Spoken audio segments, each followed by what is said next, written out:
What's up, everybody? We are going live here in a few seconds. Well, not a few seconds. We're live now. so I'm about to introduce my partner in crime, Vanessa Perez. We've done these Hi, before. How you doing, everyone. Vanessa? Doing good. Um, How about yourself? good, good. So today, the thumbnail, if you couldn't tell, we're going to talk about the market chaos, and we've got a special guest. We got Constance Paz, P-A-Z. If I'm saying it correctly, she'll correct me if I'm saying it wrong. But Constance is a local lender here in Fayetteville with us. Go ahead and add her to the stage. Hey, Constance, how you doing? Hey, yes, it is pause. It means peace in Spanish. You're not Spanish, you're right? But yeah. A little bit. So, Constance, give us your 60-second origin story. How'd you get in lending? How long you been living here? All that good stuff. So I've been in North Carolina since March of 2021, and I moved here for my job. I worked for another mortgage lender, and I came here as an assistant. And then the goal was always to get licensed and to start something in sales. Graduated college with a marketing communications degree. And so I knew I wanted to do something in business. My first major was accounting. So I was like, I'm not doing that. And but I knew I wanted to do something with numbers. And I felt that if I was an accountant, I wouldn't get to connect with people and talk to people as much. And that was kind of scary. So I was trying to find a job with like numbers, but then also sales. And so lending to me was like the perfect combination because I'm able to educate and hang out with people and talk to people and just like connect with our world. But then also I get to have the math and the nerdy part of it that I love. And so I have been lending since then. I got licensed in early of 2023. And then I've just kind of been, trying to help the community as much as I can. I specialize in VA loans. I love to do a VA loan. I was telling James the other day that I absolutely feel like there's just not as so many people I feel like are scared of the VA loan, but it's probably one of the easiest. And since we're right here at Fort Bragg, like I just take so much passion in it and drive and just serving all of our public servants. So my mission is to defy the statistics when when they're stacked against you. So whether you're a teacher, firefighter, police, single mom, all different walks of life. So that's about it. Oh, I'm Okay. from Tennessee, Mississippi area. Oh, that's right. I remember you and you were talking about Ole Miss and Georgia. Yes, yes, yes. So, are you licensed just in North Carolina or are you licensed in other states also? I'm licensed in North and South Carolina, and by the end of the year, I'm in very high hopes that I'll also have activated Virginia, Mississippi, and Tennessee. Because like we only have to get licensed to take our exam once, and then you just take the continuing educate or the pre-education and the continuing ed and pay the fees, and you can add on as many states as you'd like. Oh, okay. Well, good. That's cool. So, today we have it targeted like housing market chaos, and what I've seen, and I'll throw some articles up here in a second. But what I've heard a lot of realtors talk and people talk, they're a little scared of what's going on with the market with tariffs and interest rates. Floating, and you can tell us better than this. Like 6.57%, things like that. So, have you, as a lender, seen anything the past few months change, or just still kind of the same, a little better, a little worse?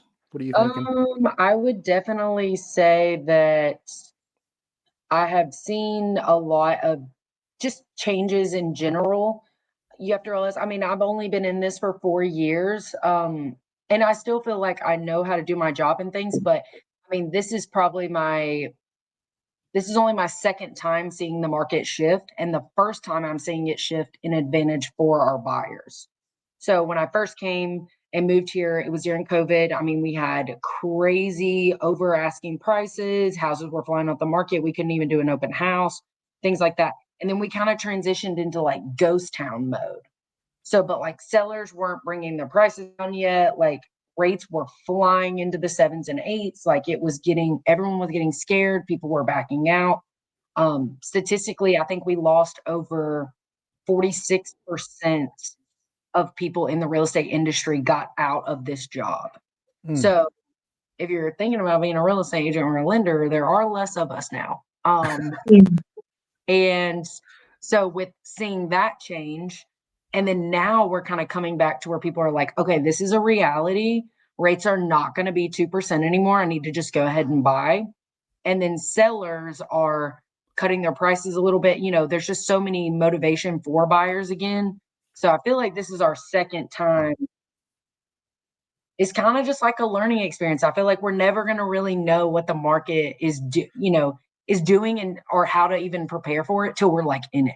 Yeah. So I pulled up this article here. Came out April 30th. Frustrated sellers are cutting home price by tens of thousands of dollars as buyers grow more selective. So I know, of course, you deal with mostly the buying side. So are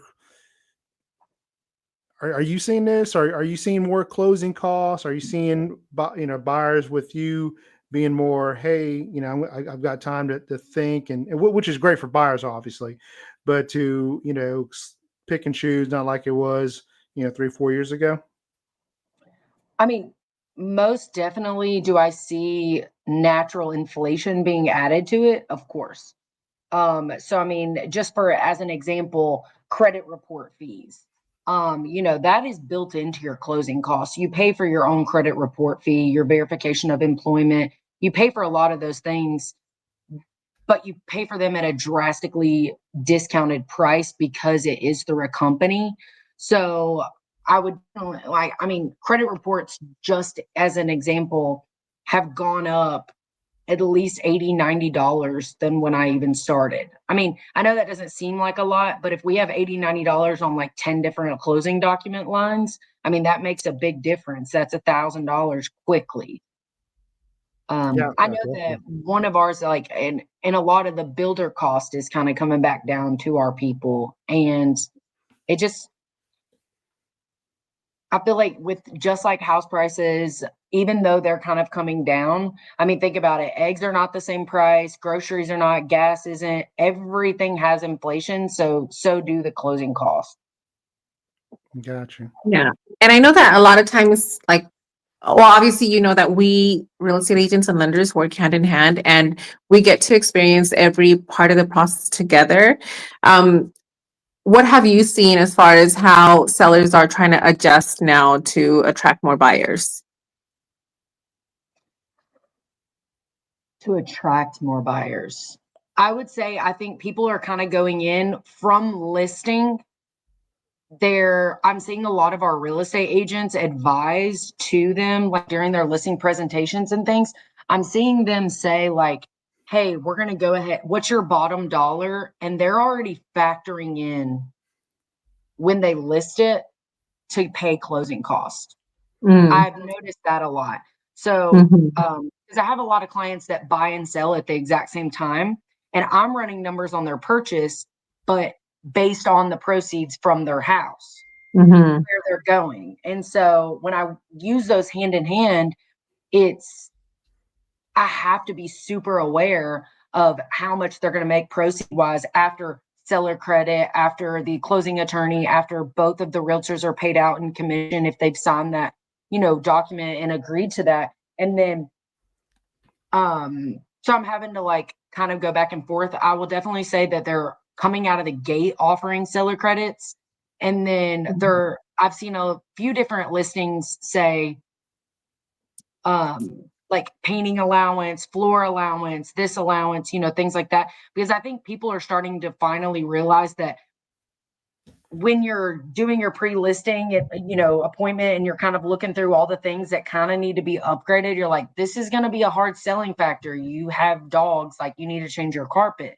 Well, I think sellers are starting to realize, and listing agents are advising, thank goodness, they're saying, hey, why don't we let the people pick what they want? It's going to be their house. Don't go pick some floors that I don't even like, and then I come look at it and then I want to rip the floors up anyways. I feel like as a buyer, I would be excited at the fact that there's a flooring allowance, a seller credit, or a paint allowance, because then I don't have to pay for those things again once I buy the house, because you're never going to like everything in the house. Yeah. It's kind of a creative outlet plus the money. Yeah. And then I know we're shifting more towards a buyer's market, but what would you say are some of the challenges that buyers are facing right now when qualifying for a loan, as opposed to maybe 6 months ago? 6 months ago, probably the same challenges. Okay. I would definitely say like neighborhood locations and things like that. Most of the average income person cannot afford to live in a safe area, and Mm-hmm.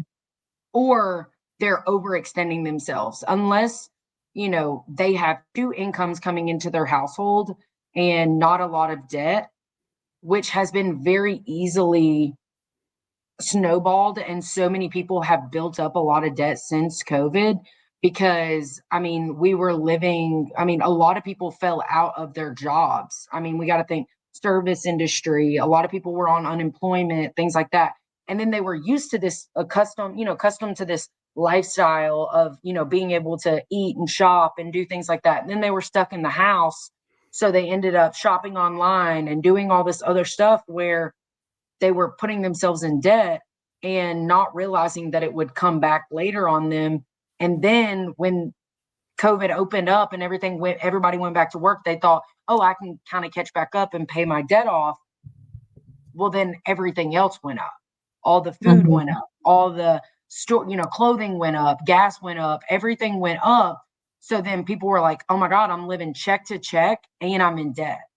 Mm-hmm. And they can't even, the interest on their debt is so high that they can't, they're only paying interest every month. They're not even able to pay on any of the actual debt. Yeah.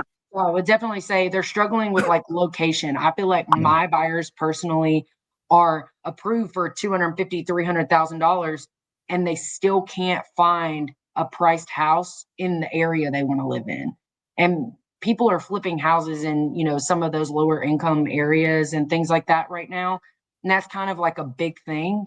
Well, a lot of my buyers don't feel comfortable living off Murchison Road, but there's some nice houses over there.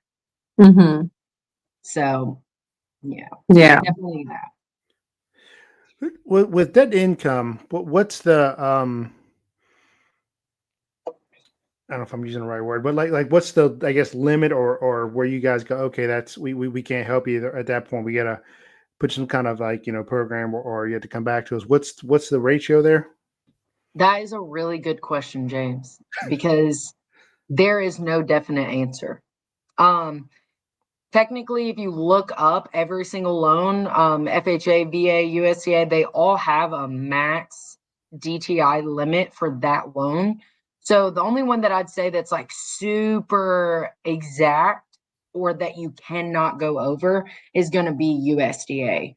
USDA is normally like 29 over 41, which means 29 is your housing ratio, which is basically your debt versus your payment. And then your back ratio is your debt versus your debt versus your income, adding your house payment. So the back end's always going to be a little bit higher, always, because that includes your monthly installment debt, your mortgage, and how much you make. But the reason I say that there's no specific answer is because if you have really good credit and you have, let's say, 6 months of cash reserves in your bank account, I can push ratios to crazy amounts on some of them. I've seen people close with almost 60% DTI because on like VAs, and VA is probably the more lenient one. Now, that's through our automatic underwriting system. So through Fannie and Freddie, we actually just click a button and it says approve eligible or approve ineligible or things like that. And we read these findings and they basically point out and pinpoint why they're giving us a refer or an ineligible. And that's basically telling us like, oh, they have a late payment on their mortgage, or they have multiple student loan default, or they have this. So we're able to kind of figure out what's wrong. It's almost like our study guide to figure out how we can get them approved. So when we read over those findings, we're able to kind of adjust and change things. And there are certain ones that I know just where I'm like, oh, I probably need to get him under 45 because his credit score is not strong enough. So I would definitely say it's kind of up in the air. I would always recommend, if you think your DTI is high and you don't have like super strong credit, and that's usually because your debt is too high of why your score has plummeted, just start stacking money. If you can't pay your, sell everything, do whatever you can, because the reserves will help you kind of climb out of that, or at least then someone can advise you, hey, pay some of this off or whatever. Do you have with the company you with, or do you have like a fixed credit kind of company you teamed up with, or something in the house with you guys? Well, I've worked with a credit repair specialist named Emily for like since I got in this a few years ago. And she's great and everything, but I would definitely say, well, I guess I would say when I run your credit and I see your 3 credit bureaus, so I have Experian, Equifax, and TransUnion. And when I pull it, there's right underneath it, there's sometimes little like blue, and it's a plus sign and it says a number. And that is called score potential. So I can click on it and it will tell me what the potential points are for your credit. So I'll pull somebody sometimes and it's like 640. Well, it'll have 56 points of potential. I'm like, oh my gosh.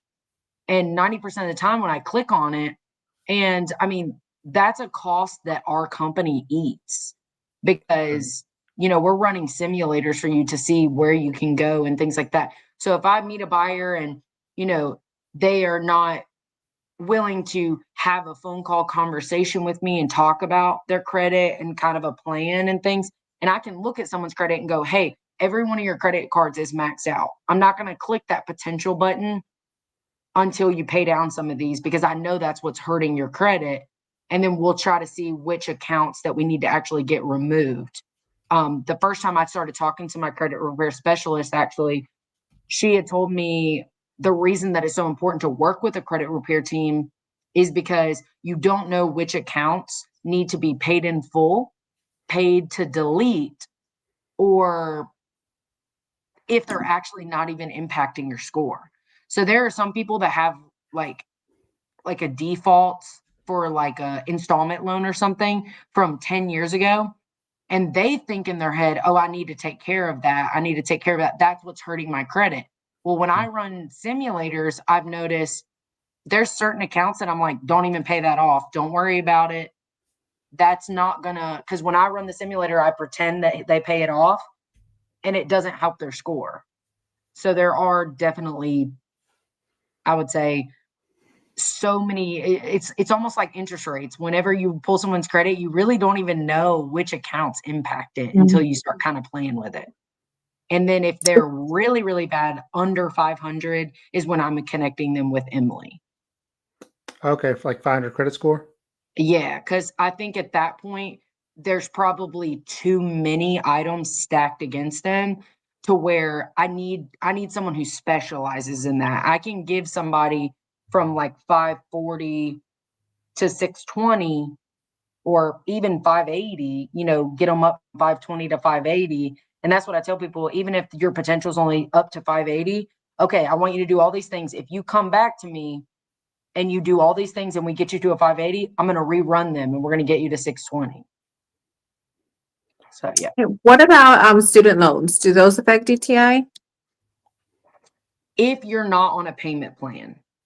So if you are not on a payment plan, like let's say you're still in school, or you've called and have yours on a default, like a deferment plan, like where you don't have to pay till next year, or let's say you just graduated so you don't owe it for a year or whatever your stipulations are with your student loans. If you have no payment plan, we do have to count 0.5% against you. And that is on all of our FHA loans and USDA loans. As for VA loans, we actually take 1% of your student loans and then we divide it by 12. So they don't get counted as hard against veterans, like on the VA loan guidelines. Okay. Yeah. That's And awesome. that's just their, and that's, I think, because they know that they're in the military, and a lot of times student loans that are on a veterans or like someone that has a VA loan, a lot of the student loans that are on their credit are most likely, I think the VA kind of knows that they're a little bit slow at doing things, because they're like, well, that's probably going to be taken care of by their GI Bill or by this or by whatever. So we're not going to hit them with so much of it. So I've noticed closing costs gone up a little bit in the past 6 months. I used to tell people when well, how much are my closing costs? I always tell them to get with their lender, but then I always say, Yes. well, just kind of an estimate for them so they can kind of like bounce around in their head. I'll tell them 3% of the sale price of the home, so 3% of 200,000 for easy math to be 6,000.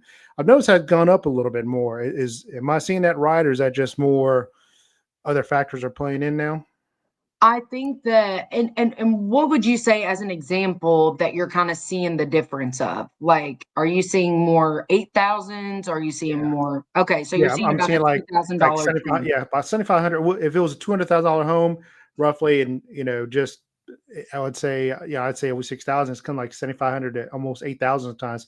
And I know, of course, if they close at the end of the month, it's obviously better for them. And we try to, but just for argument's sake, yeah, I No. would say, yeah, you're talking $1,500 more than typical. Well, that is about 5 different reasons probably, and everybody thinks it's the lender. It is. Everybody It's the automatically lender's fault. assumes, well, it's It not even that. It's like it's money we're paying them, right? We're paying them. No. We are also partnering with an attorney who has fees, okay? And that attorney is actually paying out probably 4 different people: your title insurance, your taxes, your homeowner's insurance, and then they're paying the attorney fees. So, and I try to explain to people that all the time. I'm like, hey, let me show you this loan estimate and let me show you these numbers. This is mine. This is what I'm charging you. Everyone else is charging you all this other money. The thousands and thousands of dollars are not me. Okay. And the reason I try to break that down for them is because I'm like, hey, if you want to look elsewhere for cheaper closing costs, I'm just letting you know that you could potentially get set up in the beginning with someone who may not know your community. Local lending is so important because we do understand our community. And I know I actually have a cheat sheet of attorney fees. So if I know that, I have one of my, let's say Vanessa, let's say that you always use Hutchins Law Firm, okay? I'm just pretending. Well, I have a cheat sheet for Hutchins fees, not all the title insurance because they have to run that through a system and it's kind of like homeowners insurance quotes. But I know their settlement fee, their like e-filing fee, their escrow, all their closing fees. I know all their fees. So at Mhm. that point, and then I kind of pay attention to the CDs as I get newer ones. Hey, did anything change? Are they still the same 1,500 or this or that and whatever? I've seen attorney fees start to increase. Oh, wow. And with a couple attorneys, I've seen it decrease. And I think it's because of the loss of business. They're kind of coming down on their attorney fees because they see that people think they're expensive, right? Mhm. Mhm. Which they are. And then title insurance, that's on their fees as well. And then you go down to another bucket.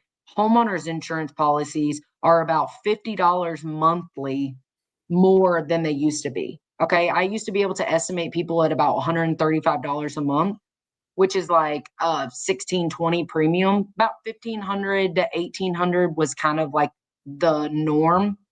Now I'm seeing people at the cheapest they can get it at like 165, sometimes 170. So at that point, we're looking at almost a $2,000 premium. Well, just so you know, in your closing costs, you're paying, not only are you paying an estimated escrow, like your escrow deposit, which is going to be where if you close in May, you've got 7 months left of the year until you annually escrow. Well, you don't make your mortgage payment. If you close in May, you don't make your mortgage payment till July, right? Well, if you start contributing in July, we only have July to May. So we're short 2 months in your escrow sometimes, or a month short. So that's tacked on to your closing costs as an initial escrow deposit so that we can make sure that there's a full 12 months when you get there next year so that we can pay everything in full. That is the same way with your taxes. So you're having to deposit a little bit into your little house savings account, escrow, to then make sure that you have a full 12 months. And then next year, when your house does escrow, anything over a certain percentage that is left over in there is always sent to you in a check. It's immediately returned. So we got a pretty large escrow refund this year because we got a new construction house. Well, they had our taxes and our insurance, our taxes estimated a lot higher than what our actual tax bill came out at. So when we got to the escrow point, we got like almost a like $1,500 check in the mail or $2,000 check in the mail because we were paying too much every month into our taxes escrow. And then you also have your interest rate. People are so stuck on an interest rate, and they're also getting these huge seller credits and just all these seller contributions. And most of the people that are coming to buy, a lot of times they're having some of that money saved. So they have like half or sometimes all of their closing costs. Well, then they go under contract and the seller's willing to give them $10,000. So then they look at you and they go, well, I want the lowest rate I can get. I'm going to spend the seller's money on my rate. So when you're seeing those closing costs, James, at $8,000, $9,000, they chose that closing cost. They're asking to buy down that rate, pay points because they're getting the seller credit. So I would say the other things like taxes, insurance, with Cumberland County reassessing their houses and their taxes went up drastically. I mean, we're not seeing that in Sampson, Hoke, and Moore County. So I would definitely say it's specifically to Cumberland, but the attorneys are aware of it and they are helping us stay in front of that. And can you tell us what an origination fee and what does that mean when we see that on the paperwork at the end of closing? Yes. I don't know if I want to be like funny or like super serious. And the reason I say that is because that is my 3% commission. No, I'm Okay. just kidding. No, but that was the joke I was going to say. The reason I say that is because I try to explain to people an origination fee. If you see an origination fee on there, that is specifically for people to be paid, not me necessarily, because obviously our company pays us based on the loan amount and the commission based of it. But let's say, for example, I mean, that helps pay our admin, our underwriters, our processors, all those different people. It helps give them their allocated bonuses, different things like that. I mean, it's really just the cost of, because you're still getting, if you look at my fees, even with an origination or an underwriting fee, things like that, you're still getting a drastically cheap deal. The company's still forking out a lot to pay all their employees. You're not really paying their employees. But the selling of your loan makes our company money to then keep funding the company. Some companies have an origination fee. Some companies actually split that fee and they put it into a processing and underwriting fee, which can easily be hidden in the loan estimate. So let's say that you're like, kind of new to the, industry, and you're new to real estate and you're like, well, do you charge any loan origination fees?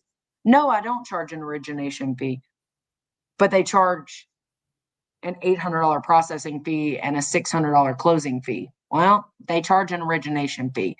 Every loan estimate has fees built to it somewhere. And if it's not built in on the loan estimate, it's built into the rate. Okay, that makes sense. So Because I know, you are, I'm sorry, Vanessa. no, I was just going to say, I know Veterans United corporate has like a 1% origination fee, and then local has like a flat $9.75 origination fee. $9.75, $9.50, somewhere in the nines. Yeah. And where is this? Veterans United. Yeah. Oh, okay. Yeah. Okay.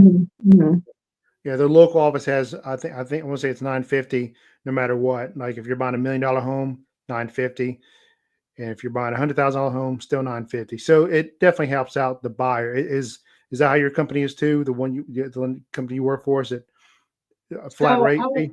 well, I think ours is a little bit different based on what kind of loan type it is as well, because there is North Carolina state laws against veterans and certain loans, like even USDA, VA, and FHA, all of them have North Carolina state laws to where you can only charge them a certain percent, like VA is 1% fees. So I run into a lot of issues where I'm having, I'll have veterans want to buy down their rate because they had 5,000, but the seller's giving them 10. Well, they've got a lot of extra money. They want to buy the rate down. Well, I'm having state fails on our Maven report, which is where it runs to make sure we're meeting regulations on everything. And I'm having fails sometimes, and I have to kind of readjust it and basically charge the seller for the rate buy down and then lower the seller concession, because it looks like we're charging them for this rate that we're really not. And we have to prove the seller is going to pay it. But on ours, most of the ones that I see, depending, I think ours is at 975 and then 1145, depending on the loan size. It's usually about like a percentage, but by the time that I'm giving them, and that kind of helps cushion things for a lot for us to give discounts. So like, we're able to kind of take a little bit of a rate hit and we're able to give a little bit of a discount. I mean, I'm seeing a lot of my clients end up getting discounts, or, I'm giving them different things in theirs, or like structuring theirs a certain way, or working with their realtor to get closing costs paid. And I told James the other day, Vanessa, would you pay $100 for a McDouble? No. No. Who would? No. No. Would you pay $100 for a tomahawk steak or a filet at a steakhouse? Yes. Yes. And you wouldn't even think about it. You wouldn't even, the hesitation wouldn't even be there, because you know the value in what you're purchasing. That right there is the only way that I can describe origination fees and processing fees and things like that. Is this company and is this lender worth this service? Yeah. Because Because a lot of times, speaking of, buyer concessions and stuff like that, I've come across situations where we have a certain amount of money in buyer concessions, and then the buyers go to the lender and ask, hey, where can we best apply this to where we have the lowest monthly payment, or to where whatever it is that they're wanting.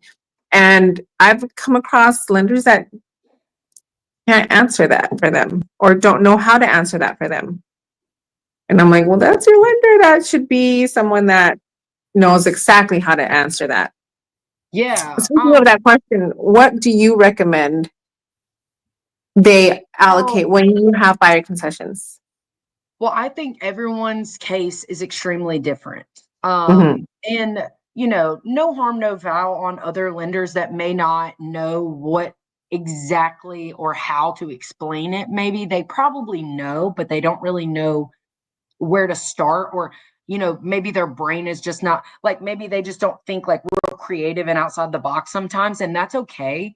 But I mean, from initial phone call, I'm talking to my buyers and I'm asking, okay, no loan, no money, no pre-approval, no nothing. Let's not talk about that. Let's talk about, the first question I ask is, I always say, what is a housing payment? Rent, mortgage, whatever. How much can you spend on rent or a mortgage monthly and absolutely tap out and max your family out before you become house poor? And as soon as I ask that question and they're like, well, 1,800. I'm like, okay. So then I say, all right, 1,800. Awesome. How much money do you have? And then they're like, well, I have like $1,500. Well, that's definitely not enough for closing costs, right?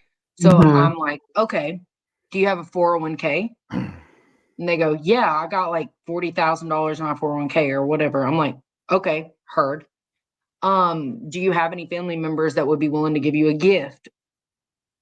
Yeah, I could probably ask. I don't know, whatever. Okay. Mhm. And then what is your bottom dollar that you want to spend out of this? So if you want to buy, what is worth buying a house to you? Just like that McDouble scenario. What is worth buying a house? To be a homeowner, how much are you willing to fork out of your pocket financially? And they go, $7,000. Okay. So you want an $1,800 mortgage and you want to spend all you think you can come up with at all. Just be real with me. What can you come up with? Let me know so I can let the agent know what you need. Because Mhm. we don't want to waste any time. We want to make sure that I'm immediately telling you, James, you got to find them houses with seller credits. Like, we need the money. They're not going to get DPA, down payment assistance, like none of that. Okay. We need you to ask for closing costs. They want to see houses that are on the market over 120 days. They're ready to ask for money and they're willing to fix it up. That's another question Mhm. I ask. Hey, is this your first home? Is this your second, your third, whatever? I want to learn what their personal situation is, because that's going to help me better assist that question that you just asked, Vanessa. Is I'm going to know from initial call, I'll have clients that are like, well, I work in contracting, so I don't really care about certain like cosmetic things. I'm going to go ahead. I'm probably going to, not gut it, but I'm going to like upgrade a lot of it when I get in there. Or I'll have people that are first time buyers. Well, this is just my starter home. TikTok, it's so DIY is so popping right Mhm. now. And so it's like, I'm gonna like totally flip my house. And I'm like, yeah, Yeah. okay. I said the same thing. And let me go on and tell you, girl, I've only hung shelves in my laundry room. So Yeah, um I'm guilty of that too. Me and Stephanie bought our house. We're like, yeah, we'll paint it ourselves. We never painted a damn thing. Mm. no, literally painting is the worst. I think that should be something they make them do in prison. Is come paint people's houses, because that is Thank the the worst world. job ever. Um So yeah, I would definitely say, and then, but I'll have clients call me and then they'll be like 1,800 and then this, that, and third. I say, my next question, when you're window shopping, because if you're at a pre-approval stage point, meaning you're applying for a house, I know you're laying in your bed, Zillow window shopping. So Mhm. what is your taste? Okay. Are you champagne on a beer budget? Or are you realistic? Like, do you know you want to spend $3.50 on a beer, and so you're going to buy beer? Okay. Like, where are you? Because I need to bring their expectations to either reality, or I need to know that they know what's going on. Because if they're very unrealistic and they're like, well, I'm looking at houses about 350 to 375. Well, baby, let me go on and tell you what a mortgage payment is on estimated rates today with the closing costs of $7,000. And let me go on and tell you what that is. That is not $1,800. So I'm like, oh, it's closer to $2,400, $2,500 at least. And then they're like, oh, wow, well, I guess I need to kind of look down on my budget. And I'm like, yes. And so I'll bring it back down and I'll go, let's look at 250 or let's look at 275. And then I'll show them 275 and I'll say, okay, this one's 1900 or this one's whatever. And I'm just making up numbers. I don't know the exacts. Yeah. Yeah. Um, and then they're like, okay, so I really need to stay closer to 275. And I was like, yeah. And And it's so good that you do that as their lender, because sometimes it's hard to keep expectations like reality. And so it's good that from their lender point of view, you're telling them exactly like, hey, this is what you can afford with what you're willing to spend a month. what you're willing to bring to the table. Mm-hmm. 'Cause, if their closing cost is 8,500 or 9,000 even, James, and they go, I only got 7. Hey, so on every single house, so I always offer to my people too, that when you are, before you put an offer in, I need to talk to you. That's what I tell my client. I'm like, you call me before you put the offer in, because don't let nobody pressure you. Don't let anything happen. You call me. We're going to go over the numbers. I'm going to pull up the tax bill for that property. I'm going to divide it out. I'm going to add it to that payment. I'm going to run numbers specifically on that. Or an agent hits me up, hey, so-and-so wants to put an offer in on this property. Sounds good. That's all they have to say. And then I'm pulling the numbers for that property exactly based on what they want to spend or what they have in the bank. And so this is a way for me to explain to my agents how much we need to ask for. And I always reply, have you guys discussed any offering terms? Like, what are you going to offer? And then they're like, well, we're going to offer 250,000. We're going to probably ask for 5,000 closing costs, 4,000 due diligence. I said, okay, cool. That lets me know that they're going to spend 4,000 of their assets. Okay. So we only have 3,000 left over. And then I'm running the numbers and then I'm saying, okay, so I send the pre-approval letter and in it, I'm like, hey, congrats. Here's your estimated numbers on this address for $250,000. This has an estimated rate of this. I'm preparing you for worst case rather than best case. This is not the cheapest rate and it's not the most expensive rate. Here's your estimated mortgage payment. And then I break it out. This does include your taxes and your insurance based at this, $135 a month homeowner's insurance and this year's tax bill grossed up by 5%. So your payment is probably a little bit higher than what you really will have because I want it to go down. And then in the bottom line, I say, this is your cash to close. With a $5,000 seller credit, this is what you'll have left over, including your $4,000 due diligence being paid. Meaning, we're still going to need that extra $3,000, or we're going to need this, or whatever. And then I say at the bottom, max seller credits allowable on this property is this amount to let you know that's the most you can ask for. And this is how much you need based on the finances I see. So we really need 6,000, James. Gotcha. Yeah, definitely. All right, I'm gonna pull up my article real quickly. Let me see if I can find it. Yeah, so I definitely feel like I over-explained the payment thing because we're messing with people's money. Yeah, definitely. Yeah, it's good. That honestly, yeah.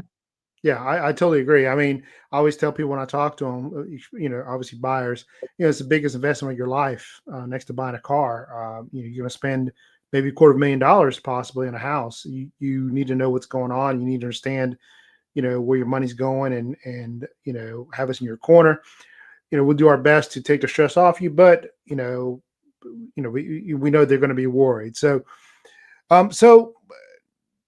Constance, with this article, latest tariffs might lower mortgage rates, but also hamper home buyers. Have you seen anything like this? Have you experienced anything? Yes, I definitely have looked into that. My company actually has a market update email that they send me every day, and it's actually from our pricing department. So the guy who puts the rates out for us every day, he sends us an email and he explains in real words of what's going on in the market. Like he just breaks it down like, all right, guys, so we are still on a holding period, waiting on the feds to drop the rates, blah, blah, blah, blah, blah, blah. And he explains what's going on in the government. Like, hey, tariffs are doing this. And so that's why we have a lot of investors that are holding back and this, that, and the third. And I've learned more from that market email because, I just don't like talking about things that I don't know about, right? So when it comes to these tariffs and things like that, everybody's just listening to the media and they're getting real quick with it. The hard fact is that, yes, it's going to put a little bit of pressure on everything in our community. Well, it's going to go up just a little bit more. Everything's making tariffs go up a little bit more. But if you would sit down and investigate and learn, and I want to make sure I'm expressing that to the viewers, because if you really start looking at why Trump is putting tariffs on things, it's because of all of the surcharges and all of these things that all these countries around us are America looks a little bit weaker financially than it ever has in history. And so that starts, letting them think they can kind of take advantage of us, right? And so when he's putting the tariffs on, yes, it's going to hurt our economy for a little bit. It's going to be a little uncomfortable and we're going to pay more for things. But then other countries are going to start wanting to make negotiations and deals to then end the longevity of our country. And in the next 5 and 10 years, things are going to get back. And like US is going to climb out of debt in a lot of ways. And so I think that's like the end goal, is that, it's got to get bad before it gets good. Yeah, I agree. So, yeah. Mhm. Now, I know when we talked last week, you mentioned something about new construction and this affecting the tariffs affecting new construction, if I'm correct. Yes. So what Sorry, are I'm you seeing pulling with my that? notes up Yeah. because I definitely wrote some stuff down about tariffs. I wanted to let you know, so like I had done a little bit of investigating on tariffs and a few different things. And I don't know if like with your video, if you're able to like on YouTube, maybe Mhm. attach like links to like different websites and stuff, like for people to kind of reference on the video after the fact. But I can Yeah, also send you a couple that I I can. had. Yeah, we can put them in the description, and I can tell people to, if they want to see the article, they can click it in the description. Not a problem. Yeah. So we've also got to talk about new construction because builders are facing, real pressure, not just from the interest rates, but also from tariffs on all of the imported materials. So steel, lumber, it's driving the cost up to build these homes. I mean, which means those new homes that are hitting the market are coming with a bigger price tag. And so, I mean, that's something that I feel like a lot of people are not realizing. Like you said, James, I mean, we're natural just to look at all prices of houses are going up or closing costs is going up. But inevitably, a new construction house price is drastically higher than it was. I know that the National Association of Builders actually said that, I want to make sure I read the exact percent correct. Oh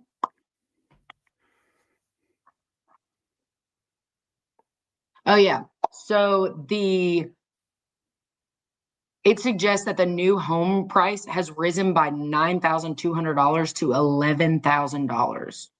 So that doesn't seem like a lot on like 240 to 250 on a house, but that is inevitably driving up because, when you pay a point on an interest rate, it's a percent, it's based on how much your sales price is. So when the sales price is higher, our fees are higher. Yeah. Mhm. So yeah, most definitely. And I would say they always say that they mitigate these costs by offering buyer incentives or absorbing a portion of the expenses. But I mean, the majority of the financial burden ultimately falls on the customer. Unfortunately. Yeah. So with builders, you just say materials and stuff like that are going to go up because obviously, like you were talking about the other day, like obviously we get a lot of our wood and lumber from Canada. So Yeah, like that's yeah, literally, I mean, it goes yeah, hand in hand with the tariffs. yeah, I mean, why it matters in construction. I mean, the US imports a lot of lumber from Canada, steel from China, and other materials all the way abroad. So when there is a duty, like the current 14.5% duty on Canadian softwood lumber, it means that every shipment of that wood is 14.5% more expensive before it even gets in the hands of a US builder. Basically, you're buying a piece of wood that is 14.5% too much, too expensive. Do you want to pay 14.5% more for anything in your life if it's not worth that? No. So, I mean, that is where we're having so much issues, is that people are not understanding, what those things are. And I made sure to write down, what is a duty? Like a lot of people are like, oh, what is that? Like I didn't really know till I started investigating and started wanting to listen and learn, was that a duty is a government imposed tax on goods that are imported, sometimes exported. It's often interchangeably and the word like with the word tariff. So a tariff and a duty kind of are like the same, similar, like synonym. Tariff is more of a broader term though, but in simple terms, a duty is a fee charged when something crosses into or out of a border. With that being said, if We're paying 14.5% more on Canadian lumber. That is why Trump is putting tariffs on things. He is saying, you know what? Y'all are going to lower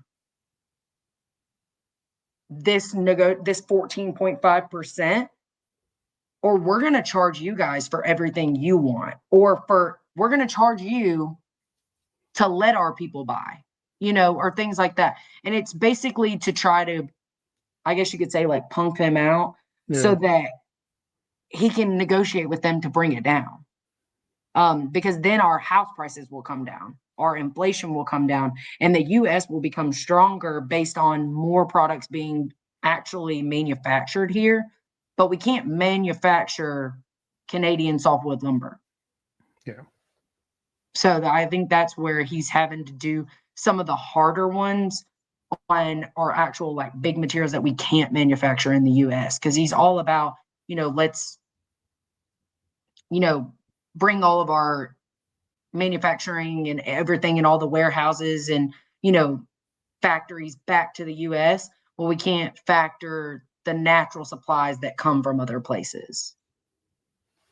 Yeah, that makes sense. I mean, and I don't know if you're just giving out numbers, but if they're charging 14.5%, for their lumber, yeah, definitely. I can see why the bills are struggling, stuff like that. So, and I definitely think that he looks at that and he's like, as a business person, that he, like, as someone who, like, is looking at numbers trying to make a dollar, we have to think, yes, our country needs, like, rights and constitutional things and all these other things, but we also need money. We need currency.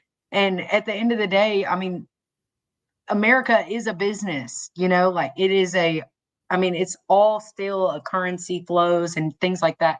And so he's like, you know what, if I can't change the price of things without getting us in further debt, because that's all he could do is go around, just hand out money. We would still be in debt, though. We would be in further in debt if he started handing money out to us. So he's like, if I can't get us out of debt without getting us in more debt, then I need to he's looking, it's almost like we're going full circle, Vanessa. He is looking for a creative way to create our numbers we need. And that, I think that's where he came out with this idea. Yeah. I think it will get better. Yes, I agree 100%. I'm going to pull up my article real quick. Let me see. Get it up real quick. Tell me which one you're pulling up so I can open it on never mind. Yep. 5. So Constance, we're about to wind this down here. So what are 5 tips? And this would be for Gen Z, but any 5 tips or 3 tips or no tips you may have for potential buyers? Yeah, I would say number 1, find a good team. Don't go with, the person you see, and I'm not saying don't use these people who do these things, but don't get a realtor because you saw them give someone an air fryer for a closing gift. Okay. Like, really try to realize that if you save money, you can buy your own air fryer. Okay. And I'm not saying that I don't want an air fryer as my closing gift, but as a younger individual, I would say try to educate yourself. Go talk to 3 or 4 real estate agents. Let them know not to blow your phone up, because I know it will get overwhelming and then you will not want to buy the house. But go talk to multiple real estate agents or reach out to someone in your community that is a mortgage lender. Go to a bank and talk to them. Just start educating yourself, like start having the conversations with people to start learning, because at that point you will be able to, if you talk to 6 different people and you hear 5 of them say the same thing and you hear 1 say something different, oh, mark that one off your list. Go back to the 5. Okay, which one did you like the most? Okay, which one made you feel comfortable where you could ask a really stupid question? Okay, we're down to 1 lender at this point. You're going to naturally find your people. And I recommend that with realtors too, like for them when they're interviewing realtors. Don't just go with the first person because you feel obligated because they're like, sign this buyer agency agreement. Like, no, like if they make you feel uncomfortable, you're not going to have a good experience. That's my number one piece of advice. If I'm not a right fit for a client, I wish you the best. Call me if you need me though. And then second tip I would say is to pay attention to what you're signing. Okay. Read the disclosures, read the loan estimates. Don't just, I have so many younger clients who just, they get their pre-approval letter, they click on it and they forward it straight to the agent. All right, let's do it. They didn't even read that long email I gave them. And they texted me and they were like, hey, so how much is my payment going to be? Well, if you refer back to that email I sent you at 5:36 p.m., you'll be able to see every piece of information that you need. And the reason I'm sending you that is because of this. Most of the time I'm having a conversation with them while I'm sending the email. And I'm like, hey, I'm writing this in an email so you can refer back to it with your spouse later or whatever. Find someone, I would say number 3, stop being impulsive. Stop being impulsive. Get out of the unrealistic idea that we need to live in $500,000 houses like we see on TikTok. Cut it out. Okay? Cut it out. Stop being impulsive and do not buy the very first house that makes you feel butterflies, because that's probably the first house you walked into at all. Okay? You be patient, be picky, be specific. Make sure that if, God forbid, anything happened, you are willing to live in this house for 30 years if you had to. Don't just buy a house because it looks cute. You know, my mom used to tell me that about a car. She'd be like, well, Constance, don't be impulsive. Like, this is only our first dealership. And what did I do on my first car? I bought it. What did I see? What did I see at the dealership the next month? The same car for $5,000 less. Because I wanted it right then. I was just obsessed with it. And I was like, I want it right now. I want it right now. Stop being impulsive. Have a little bit of patience because you're going to love that so much more later. And then my 5th piece of advice is to try to enjoy the process as hard as it is. Be a good student, okay? Like, be a good student. If you did your homework in school, you probably had a better day at school. If you like did your work, did your homework, you know, and then you went to school, you had a really, really good day. You were like, you know, that kid that's like, hey, are you going to take up the homework? And that everyone's like, Shut up. Shut up. Do your homework, because we don't ask you to do things if they don't have to be done. Okay. Because we're so afraid of losing a client. When we ask you for something, we have to have it either right now or later. That is exactly why I get all of my documents up front, because as soon as you go under contract and then you got an agent, okay, we need a home inspection. Okay, we need to order the appraisal. Okay, I need your due diligence. Okay, I need your earnest money. Blah, blah, blah, blah, blah. Oh, we need to give our due diligence repair request. Blah, blah, blah, blah. And it's like so much is going on. Do you want me calling you and saying, can I have your ID? Can I have your social security card? No. So just give us what we need when we ask, because you're going to notice that if you don't procrastinate and you do what you're supposed to as a student, you're going to have such a smooth process. That's my end. Yeah. Anything else, Vanessa? Nothing for me. Nothing. All right, guys. Yeah. Well, if you want to reach out to No, Constance, you did wonderful explaining everything. So that's why there's nothing extra. No. yeah, The definitely. tips, you hit the nail on the head with all those tips too. Yeah, definitely. Yeah, I do and appreciate I it, mean, yeah. I would love an opportunity to do this again with you guys. I feel like we were only scratching the surface, you know? Like, I just feel like my new motto lately has been, we do not lack resources, we lack knowledge. Mm-hmm. The resources are out there. If you want them, call one of us, get connected, because all you're lacking is your knowledge, and you are not expected to know how to do this if it's not your job. Oh, yeah, exactly. It's not like people are typically, unless you're an investor or my mom, you're not buying a house every year, like every, If 5 you're to like 10 50 or years. 60, if you're like 50 or 60, you have enough life experience to kind of stumble through this home buying process and you understand it. But for us 25, 26-year-old people, I just filed my taxes 3 years ago by myself. I didn't even know what I was, like, come on, like, what? It's a How was I write-off. supposed to know how to buy a house? I So, bought yeah. James and Vanessa's lunch. It's a write-off. Write it off. Yeah. Yeah, but you can't because I'm W-2. You can't write it off. Oh yeah. Oh. Okay. Yeah. Okay. Well, that sucks. All right, guys. Well, if you want to get a hold of Constance, her number is on the screen. I will definitely put it in the show notes also. Yeah. So don't think you can't reach out to her. And if you want to reach out to Vanessa, her information is right there. Also, I'll also put it in the notes and description, all that good stuff. And you should know how to reach out to me because it's my YouTube channel. But Mhm. so thanks again, Constance. I do appreciate it. We'll definitely have you on here again. Maybe if anybody out there who's listening or watching, if you have a certain topic you want us to talk about, send them to me. Let us know. We'll be happy to talk about it and give you our expertise, our knowledge, and all that good stuff. Yeah, and I also sent you 2 different links that are also going to be super, super helpful that I think you guys will enjoy, but I also think all of your viewers are going to enjoy. The New York Post is the one that talks about tariffs and kind of goes into a lot more detail about things.